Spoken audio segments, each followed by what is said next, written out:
Welcome dudes, நான் தான் உங்கள் நண்பன் விஜய். இன்றைக்கான வீடியோவில் நம்ம எதை பற்றி பார்க்க போகிறோம்னா, இப்போது இன்ஸ்டாகிராம் அண்ட் ஃபேஸ்புக்கில் ரொம்பவே ட்ரெண்டிங்கில் போயிட்டுருக்க 3D AI wings name profile எப்படி க்ரியேட் பண்ணுறது நான் சொல்கிறேன்.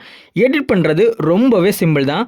ஸோ வீடியோவை கடைசி வரைக்கும் ஸ்கிப் பண்ணாமல் பாருங்கள். இந்த வீடியோ உங்களுக்கு பிடிச்சிருந்துன்னா உங்கள் ஃப்ரெண்ட்ஸுக்கும் ஷேர் பண்ணி அப்படியே நம்ம சேனலை சப்ஸ்கிரைபும் பண்ணிடுங்க.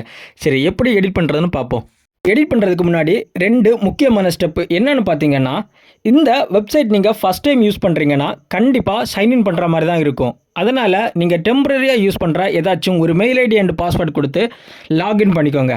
செகண்ட் ஒன், இதில் யூஸ் பண்ணுற கீவேர்ட் எந்த ஒரு ஸ்பெல்லிங் மிஸ்டேக்குமே இல்லாமல் தான் டைப் பண்ணணும். அதனால் இந்த கீவேர்ட்ஸ் கீழே டிஸ்கிரிப்ஷனில் கொடுத்துருக்கேன், எடுத்து யூஸ் பண்ணிக்கோங்க.